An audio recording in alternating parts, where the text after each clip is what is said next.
Je voudrais vous souhaiter aussi, de ma part, la bienvenue ce matin à l'Église de Dieu. Et naturellement, nous avons quelque chose de spécial aujourd'hui. 3 baptêmes, 3 personnes qui ont décidé de donner un témoignage public de leur acceptance de Jésus comme sauveur personnel. Et là, c'est un grand plaisir pour nous tous. Alors, bienvenue à vous tous, bienvenue aux amis qui sont venus soutenir ces 3-là, et aussi naturellement bienvenue les internautes qui nous écoutent. Je voudrais parler d'une manière spéciale aux enfants. Vous êtes là. Où êtes-vous les enfants? Ils ne sont pas là. Ah voilà, il y a un. Ah voilà, aussi. Voilà, faites attention, vous avez un cahier avec vous et vous avez quelque chose à remplir pendant mon exposé, ma prédication. Alors, le texte lu par Isabelle dans Romains 6, 1 à 9, nous avons vu 3 concepts. Je vais parler de 2 d'abord. Le péché et la grâce. On va commencer par le pire, c'est le péché. Alors, qu'est-ce que c'est le péché? La Bible nous donne au moins 4 définitions, vous pouvez trouver d'autres naturellement, mais au moins 4 nous trouvons. Et là, les enfants, vous faites attention parce que c'est à vous aussi maintenant. La première, c'est très connu pour ceux qui étudient la Bible, c'est 1 Jean 3, 4. « Quiconque pêche transgresse aussi la loi, et le péché est la transgression de la loi. » Pour ceux qui savent, il y a 10 commandements, la loi de Dieu, n'est-ce pas? Et là, n'importe quel des commandements on transgresse, là, c'est péché, d'après ce qui dit la Bible. Si vous n'avez pas encore la connaissance de ces 10 commandements, vous ouvrez la Bible dans Exode 20 et vous allez trouver les 10 commandements là-bas. Et si encore vous avez des difficultés, nous sommes là pour vous aider, d'accord? Parce qu'on ne va pas parler de ça ce matin, mais ils sont 10, en tout cas la loi de Dieu. La deuxième définition, c'est encore en 1 Jean 5, 17. Toute iniquité, ou bien la meilleure traduction, c'est toute injustice. Toute injustice est péché. Voilà une autre définition pour péché. L'autre définition, là, c'est aussi pour les enfants. Vous allez faire attention à ça. Dans l'Évangile de Jean, chapitre 14, versets 8 et 9, l'autre définition. Alors, quand Jésus parle du Saint-Esprit qui viendra pour aider les disciples et le peuple de Dieu, il dit « Et quand il sera venu, il convaincra le monde en ce qui concerne le péché, la justice et le jugement, en ce qui concerne le péché, parce qu'il ne croit pas en moi. » Ne pas croire en Jésus, c'est une définition de péché dans la Bible. Et là, quand nous parlons de Jésus, nous parlons de Dieu aussi, naturellement. Et la 4e définition que nous pouvons trouver dans la Bible pour le péché, c'est Romains 14, 23. Romains 14, 23 nous a dit à la fin du verset, « Or, tout ce qui n'est pas de la loi, qui n'est point de la loi, est un péché. » Tout ce que nous faisons, qui c'est dehors de la loi, c'est un péché, c'est une définition de l'apôtre Paul.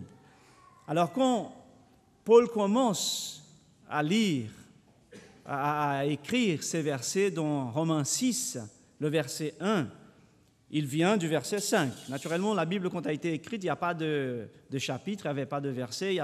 Alors il écrit une seule chose, il écrit une lettre, sans chapitre, sans verset. Alors, en venant pour nous du chapitre 5, qu'il finit tout ce qu'il fait, son exposé, alors il va demander cette question importante pour nous tous. Qui dirons-nous donc? Que dirons-nous donc, pardon? Demeurerions-nous dans le péché afin que la grâce abonde? Et la réponse donnée par Paul, c'est une réponse explosive, claire, définitive. Sa réponse, c'est celle que nous trouvons loin de là. loin de là. Nous qui sommes morts au péché, comment vivrons-nous encore dans le péché? Et je sais, peut-être vous êtes en train de dire par le pasteur, c'est une journée spéciale, ça c'est assez de péché, tu as assez parlé de péché. Ben, je vais vous donner la bonne nouvelle maintenant. Parce qu'on en apporte une mauvaise nouvelle, il faut apporter aussi une bonne nouvelle. Alors, si je parle ce matin à quelqu'un qui a commis un péché dans un de ces 4 domaines-là, ou bien que ça soit injustice qui a été commise, ou bien une transgression de la loi, ou bien de dire « je ne crois pas en Jésus », ou bien de faire quelque chose au dehors de ce qui dit la loi. S'il y a quelqu'un ce matin qui a commis un péché dans ce cadre-là, de ces 4, voilà la bonne nouvelle pour nous tous. 1 Jean 1, 9. Si nous confessons nos péchés, Dieu est fidèle et juste pour nous pardonner et pour nous purifier de toute iniquité. Là, c'est la bonne nouvelle. N'importe où vous êtes allé, n'importe ce que vous avez fait, si vous confessez, si vous revenez, si vous vous repentez, voilà, il est fidèle et juste pour nous pardonner et en plus nous purifier de tous nos péchés et toutes nos iniquités. Voilà, c'est le péché. L'autre concept que nous avons trouvé dans Romains 6, 1 à 9, c'est le concept de la grâce. C'est bien opposé au péché. Alors la grâce, la Bible nous définit dans un des versets, il y a plusieurs, mais là, dans un des versets, c'est Éphésiens 2, 8, dit « Car c'est par la grâce que vous êtes sauvés, par le moyen de la foi. Et cela ne vient pas de vous, c'est un don de Dieu. » Alors nous vivons dans un temps, une société où le péché n'existe pas pour les gens. Tout est permis. On fait ce qu'on veut, c'est ma vie. Laissez-moi faire ce que je veux. Mais aussi, la société que nous vivons, c'est une société que c'est difficile d'accepter les choses gratuitement. Hier, j'ai reçu un mail de la part de Microsoft, de Bill Gates, en disant que mon nom a été choisi entre des milliers de noms et que je pourrais avoir 32 millions de dollars. C'était juste écrit mon nom, adresse, mon compte à la banque, et voilà. Et dans quelques semaines, il faut faire avant une semaine, parce que dans 2 semaines, j'aurai cet argent. Qu'est-ce que vous pensez que j'ai fait? Vous croyez que j'attends cet argent? Non, j'ai rien fait. J'ai coupé ça immédiatement. C'est difficile d'accepter des choses gratuites comme ça. Très difficile. Mais là, la Bible nous dit que nous sommes sauvés par la grâce. C'est un don de Dieu. Ce n'est pas parce que nous faisons ceci, nous faisons cela, nous croyons ceci, nous croyons cela, parce que nous sommes de cet point de vue ou de l'autre, ce point de vue ou l'autre. Non, c'est par la grâce que nous sommes sauvés. Mais bien sûr, le verset dit aussi par le moyen de la foi. Il faut croire, naturellement, il faut croire que Dieu nous pardonne par grâce, que Dieu nous donne, que Dieu nous accorde ce don. Dans le chapitre 5 de Romains, Paul va nous écrire ces mots. 5, verset 15. 5, verset 15. Mais il n'en est pas du don gratuit comme de l'offense. Car si par l'offense d'un seul homme, il en est beaucoup qui sont morts, à plus de forte raison, la grâce de Dieu et le don de la grâce venant d'un seul homme, Jésus-Christ, ont-ils été abondamment répandus sur beaucoup.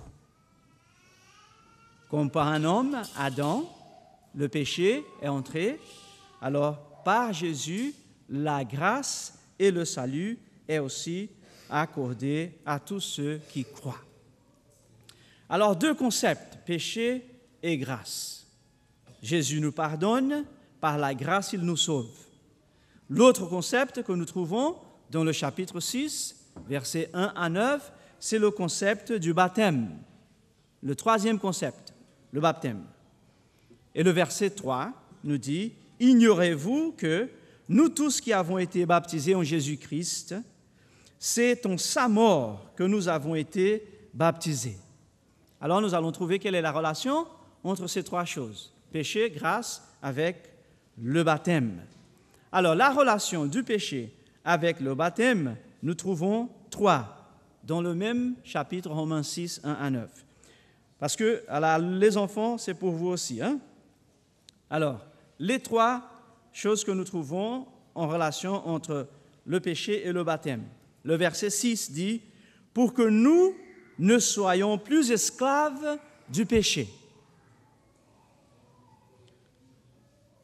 Verset 7 « Car celui qui est mort est libre du péché, mort en Jésus-Christ. » Verset 14 « Car le péché n'aura point de pouvoir sur vous, puisque vous êtes non sous la loi, mais sous la grâce. » Alors, ces trois choses, nous trouvons en relation du péché avec le baptême. Mais le baptême ne fait pas ces choses-là. Le baptême ne réalise pas ces choses-là dans notre vie. Ce qui réalise cela, c'est Jésus. C'est sa grâce. Et ceux qui font ces trois-là, Wilbert, Céline et Déborah, c'était connaître Jésus avant, se rendre à Jésus, leur vie à Jésus, et Jésus a opéré les changements nécessaires. Ils étaient esclaves du péché, ils ne sont plus, mais ils étaient liés par le péché, maintenant ils sont libres, sont justifiés, et maintenant, naturellement, le péché n'a plus de pouvoir sur eux. Voilà la relation entre baptême et le péché. Alors, d'après que Jésus a fait ces choses dans leur vie, ils ont décidé de témoigner publiquement par le baptême. Par le baptême. Bon, et quelle est la relation maintenant avec la grâce et le baptême? Nous trouvons aussi trois choses. Les enfants, vous faites attention à ça aussi. Nous trouvons aussi trois choses dans Romains 5, le verset 10. Le verset 10, « Car si lorsque nous étions ennemis de Dieu par nos péchés, nous avons été réconciliés avec Dieu par la mort de Jésus-Christ, son Fils. À plus forte raison, étant réconciliés, serons-nous sauvés par sa vie. » Voilà les trois relations. D'abord, quand est-ce que Dieu nous a appelés, nous a sauvés, quand nous étions toujours déjà ennemis? Il ne m'a pas appelé, il dit, « Tu sois parfait, et là, je te sauve. » Non, il a dit, « Je t'accepte comme tu es et je vais marcher avec toi pour que tu apprennes comment faire ma volonté, comment me suivre. » Après ça, Jésus est venu, il va mourir pour nous à la croix du Calvaire, pour nous réconcilier avec Dieu, parce que nous étions séparés. Et finalement, le résultat de tout ça, c'est nous serons sauvés par sa vie, sa résurrection. Réconciliés par sa mort, sauvés par sa vie. Et alors, quand nous trouvons tout ça, par la grâce de Dieu, nous prenons la décision d'aller vers le baptême et de donner notre témoignage public de notre acceptance de la grâce de Dieu sur notre vie. Et le verset qui prend les deux choses ensemble, dans Romains 5, 20. Or, la loi est intervenue pour que l'offense abondât. Mais, où le péché a abondé, la grâce a surabondé. Et voilà, je reprends mes paroles du commencement. N'importe ce que nous avons fait, où nous sommes allés, ce que nous avons pratiqué, la grâce de Dieu est suffisante pour sauver n'importe qui. N'importe qui. Et là, c'est pour vous aussi, c'est pour moi, c'est pour nous tous. Où le péché a abondé, la grâce a surabondé. Comme conclusion, nous lisons Romains 6, 12 à 14. Romains 6, 12 à 14. Que le péché ne règne donc point dans votre corps mortel. Et n'obéissez pas à ces convoitises, les convoitises du péché. Ne livrez pas vos membres au péché comme des instruments d'iniquité, mais donnez-vous vous-même à Dieu, comme étant vivants de mort que vous étiez, et offrez à Dieu vos membres comme des instruments de justice. Verset 14. Car le péché n'aura point de pouvoir sur vous, puisque vous êtes non sous la loi, mais sous la grâce de Dieu. Nous devons nous poser une question, nous tous, ce matin. Où est-ce que nous en sommes? Où est-ce que je suis? J'espère, nous sommes tous dans la deuxième partie, la grâce.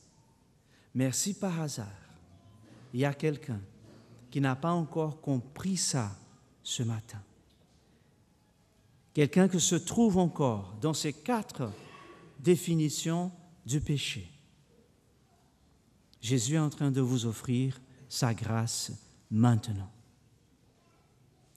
Jésus est en train de vous parler. Mon enfant, mon fils, ma fille, je t'aime et je veux te sauver. N'importe le péché que vous avez commis, je veux vous pardonner si vous acceptez mon pardon. Et ma grâce va te couvrir.